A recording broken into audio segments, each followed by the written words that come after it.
हम लोगों ने ये वाली मेथडोलॉजी पढ़नी शुरू की हुई थी कि किस तरीके से जो कौन कौन सी अप्रोचेस थी जो डीएनए को, जो भी जितना भी जीनोम है हमारा, ह्यूमन जीनोम है, उसको सीक्वेंस करने के लिए, पता लगाने के लिए यूज की गई थी।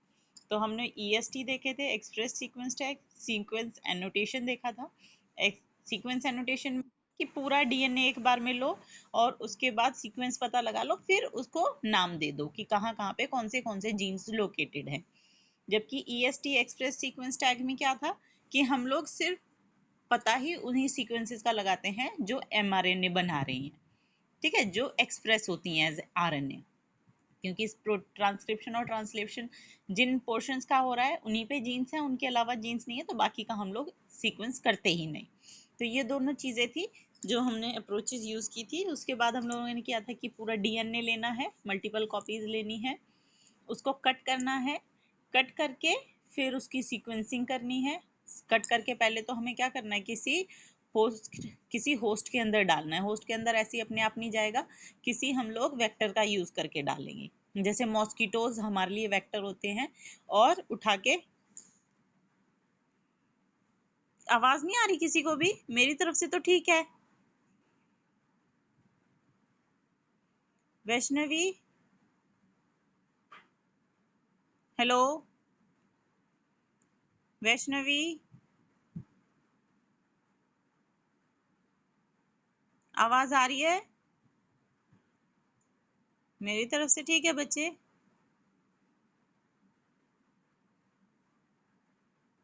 चेक करो, कुछ नेटवर्क इशू है क्या किसी का?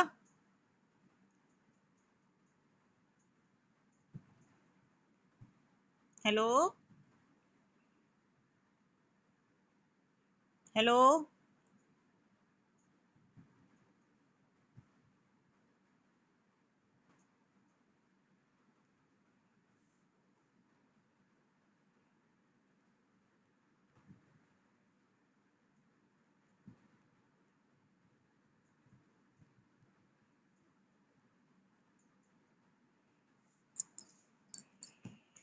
चलो तो उसके बाद आगे का शुरू करते हैं कि फ्रेगमेंट्स जो थे सीक्वेंस किए,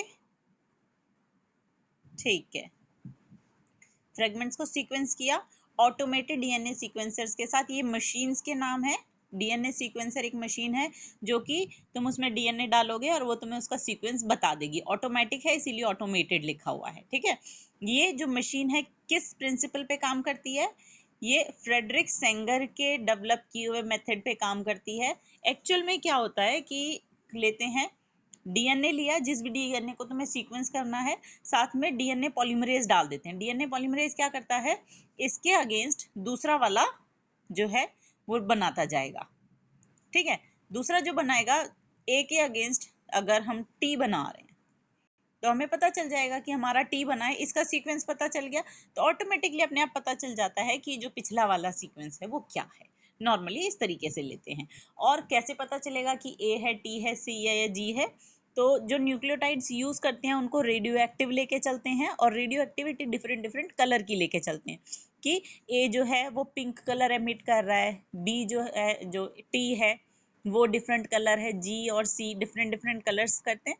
तो जब हमारे पास फाइनल डेटा आता है वो कलर्स के फॉर्म में आता है इस तरीके से, पिंक लाइन आ गई, ग्रीन लाइन आ गई, ब्लू लाइन आ गई, रेड लाइन आ गई, फिर पिंक पिंक आ गई। तो इस तरीके से पता चल जाएगा कि कौन सी सीक्वेंस है। फ्रेडरिक सेंगर ने ही अमाइनो एसिड्स की सीक्वेंस पता लगाई थी प्रोटीन्स के अंदर, ठीक है। तो दोनों जो तरीके हैं, दोनों के दोनों फ्रेडरिक सेंगर के नाम जाते हैं कि उसी ने डेवलप किए थे। अब ये जो सीक्वेंसेस थी इनको अपने ओवरलैपिंग रीजन्स के हिसाब से, ओवरलैपिंग रीजन्स कैसे आएंगे, क्योंकि हम लोगों ने फ्रेगमेंट्स डाले हुए हैं सभी में, जितने भी हमारे पास जो होस्ट थे उनके अंदर फ्रेगमेंट्स डाले हैं, और फ्रेगमेंट्स में जो एंड के रीजन होते हैं थोड़े थोड़े से, वो ओवरलैपिंग साइड्स होती हैं, यानी कि जहाँ से कट किया है वो वाला रीजन किसी और के अंदर भी पाएगा। तो इस तरीके से जो मैंने कल क्लास में समझाया था, तो ओवरलैपिंग रीजन्स के हिसाब से इनको अरेंज कर लेते हैं। अच्छा, ये जो सारी अरेंजमेंट होती है ये सारी मशीन्स के थ्रू होती है, कंप्यूटर बेस्ड प्रोग्राम्स होते हैं, डेवलप किए हुए हैं, ये सब वही करते हैं, ह्यूमनली कोई भी चीज़ नहीं की जाती है। अच्छा, इस these sequences were subsequently annotated, फिर इनको एनोटेट कर दिया। एनोटेट करने का मतलब है उनको उनका जो काम था, फंक्शन था, वो साइन कर दिया। ठीक है, कि मेरे पास एक सीक्वेंस आ गई बड़ी सी, और उसके बाद मैंने कहा ये वाला इसका जीन है, ये वाला इसका जीन है, ये वाला इसका जीन है। ठीक है, उनको एनोटेट कर दिया। सीक्वेंसिंग जो है वो क्रोमोसोम नंबर 1 था लास्ट, जो कि 2006 में कंप्लीट हुआ था।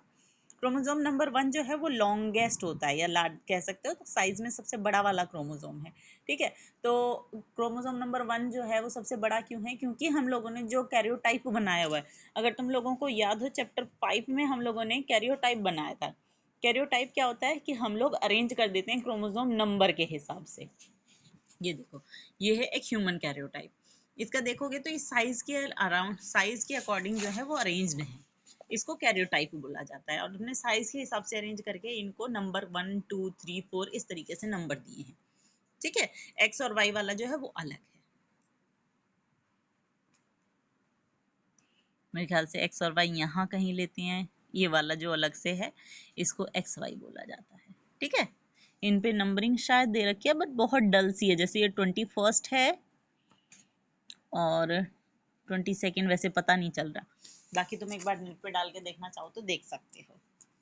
तो क्रोमोसोम नंबर 1 सबसे बड़ा, सबसे छोटा, उससे छोटा, उससे छोटा। ठीक है, तो ये सबसे बड़ा था, और इसको लास्ट में सीक्वेंस किया गया था। किया नहीं गया था, इसको सीक्वेंस होने में सबसे ज्यादा टाइम लगा। कंप्लीट हुआ मई 2006 में। ठीक है, तो इस तरीके से 24 ह्यूमन क्रोमोसोम्स जो थे उनकी सीक्वेंसेस की गई। 24 क्यों है? हम तो कहते 23 पेयर होते हैं, 22 तो ऑटोसोम्स हो गए। ठीक है, और लास्ट वाला जो है एक एक्स है और एक वाई भी तो होता है, डिफरेंट वैरायटीज है ना 23rd पेयर की, तो इसीलिए हम लोग कहते हैं कि 24 क्रोमोसोम्स जो थे वो सीक्वेंस किए गए। उसके बाद दूसरा चैलेंज था कि जेनेटिक और फिजिकल मैप जीनोम को दिए जाएं। ये सब इंफॉर्मेशन जो था, polymorphism of restriction endonuclease recognition site, ये हम लोग पढ़ेंगे जब डीएनए फिंगरप्रिंटिंग पढ़ेंगे। ठीक है, तो लास्ट की 4 लाइनें छोड़ दो, ये अभी तुम्हें समझ में नहीं आएगी। हम लोग पढ़ जाते हैं फिर salient feature of human genome. अब इतना सारा जो हमने पोथी पत्रा किया, इतनी मेहनत की, उससे हमें पता क्या चला ह्यूमन जीनोम के बारे में? हमें पता चला पहली चीज, ह्यूमन जीनोम के अंदर 3164 मिलियन, मिलियन का मतलब है 10 की पावर 6 कर दो, यानी 3.16417 इंटू 10 की पावर 9 बेस पेयर्स हैं। ठीक है, ह्यूमन जीनोम के अंदर एवरेज जो जीन है, एक एवरेज निकाला जाए कि एक जीन के अंदर कितने बेसिस होते हैं, तो एक एवरेज निकाला जाए तो एक जीन के अंदर लगभग 3000 होते हैं। लेकिन साइज जो है वो बड़ा होता है, छोटा होता है। एवरेज निकाला गया, एवरेज का मतलब है जैसे तुम लोगों की क्लास का मैंने एवरेज निकाला, तुम लोगों के कितने, किसी के मार्क्स 90 भी हो सकते हैं, किसी के 33 भी हो सकते हैं, किसी के 40 हो सकते हैं। मैं क्या करूँगी, सबको ऐड करके और तुम्हारे सारे जितने भी कितने तुम स्टूडेंट्स हो उससे डिवाइड कर दूंगी, तो वो आ जाएगा उसका एवरेज। ठीक है, तो 3000 अगर जो भी एवरेज मान लो, मैं कहती हूँ कि 56 आया तुम्हारी क्लास का एवरेज, इसका मतलब ये नहीं कि सबके 56 आए हैं, बट कुछ के उससे ऊपर, कुछ के उससे नीचे, कुछ ज्यादातर के उस रेंज में आए हैं। ठीक है, तो इस तरीके से बोला जाता है कि 3000 बेसिस एवरेज है, लेकिन साइजेस बहुत बड़े भी होते हैं और बहुत छोटे भी होते हैं। जैसे लार्जेस्ट नॉन ह्यूमन जीन जो है वो है डिस्ट्रोफिन, जिसके अंदर 2.4 मिलियन बेसिस हैं। इसका मतलब है 24 लाख बेस पेयर्स। ठीक है, एक जीन के अंदर सोच सकते हो 24 लाख बेस पेयर्स हैं, ये सबसे बड़ा जीन है। टोटल नंबर ऑफ जीन जो है एस्टिमेटेड 30,000 है, जो कि पहले सोचा गया था कि 80,000 से 1.5 लाख के आसपास जीन हो सकते हैं, लेकिन उसमें से ऑलमोस्ट 99.9% जो न्यूक्लियोटाइड बेसिस हैं वो सब में एक जैसे होते हैं। यानी हम में और तुम में डिफरेंस देखा जाए तो हम लोग सिर्फ 0.1% ही एक दूसरे से डिफर करते हैं। ठीक है, अच्छा, 50% से ज़्यादा जितने भी जीन डिस्कवर हुए हैं उसमें से, जितने भी डिस्कवर हुए हैं उसमें से 50% से ज़्यादा के फंक्शंस हम लोगों को नहीं पता। जीनोम का 2% से भी कम वाला हिस्सा प्रोटीन्स के लिए कोड करता है, यानी बाकी का 98% जो है वो जंक है, वो किसी काम नहीं आता, वो सिर्फ एवोल्यूशन में हेल्प करता है। ठीक है, सिर्फ 2% ही जीनोम है जो कि एक्चुअल में प्रोटीन बनाता है। रिपीटेड सीक्वेंसेस जो हैं वो बहुत बड़ा पोर्शन बनाते हैं। अब 2% बचा है, ठीक है, जो कोड कर रहा है। उसके अलावा 98% जो है वो जंक है, वो कुछ काम नहीं कर रहा है। उसमें भी 98% में ज्यादातर सीक्वेंसेस रिपीटेड होती हैं, यानी एक ही सीक्वेंस जो है वो कई कई बार रिपीट हो सकती है, वो 10,000 बार भी रिपीट हो सकती है, ठीक है। तो इतनी बार वो सीक्वेंस जो है वो रिपीट होती है। उसके बाद रिपीटेटिव सीक्वेंसेस जो हैं वो डीएनए के स्ट्रेचेस होते हैं, यानी डीएनए सीक्वेंसेस ही होती हैं जो कि बहुत बार रिपीट होती हैं, कई बार 100 टाइम्स, कई बार 1000 टाइम भी हो सकती हैं, ठीक है। इनका फिलहाल कोडिंग में कोई फंक्शन नहीं माना जाता। मैं कह रही हूँ 98% में है ये सारा रिपीटेटिव डीएनए जो है, ठीक है। तो ये बाकी का जो 98% है जो नॉन कोडिंग वाला है, तो इसका डायरेक्ट कोडिंग में तो कोई फंक्शन नहीं है, यानी किसी तरीके का कोई प्रोटीन नहीं बनाना है, लेकिन क्रोमोसोम का स्ट्रक्चर, डायनामिक्स की किस तरीके से काम करता है, एवोल्यूशन है, इन सब में इसका रोल हो सकता है, ठीक है। उसके बाद क्रोमोसोम 1 के ऊपर सबसे बड़ा क्रोमोसोम है क्रोमोसोम नंबर 1। इस पे सबसे ज्यादा जीन है और इस पे लगभग 2968 जीन है। ये सभी चीजें सेलिएंट फीचर्स जो हैं वो याद करने वाली हैं, क्योंकि एक एक नंबर में क्वेश्चन पूछा जा सकता है। क्रोमोसोम, कौन से क्रोमोसोम पे सबसे ज्यादा जीन्स हैं, कितने जीन्स हैं, सिर्फ सबसे कम किस पे हैं। तो सबसे कम है वाई पे, जो कि सिर्फ 231 जीन्स हैं।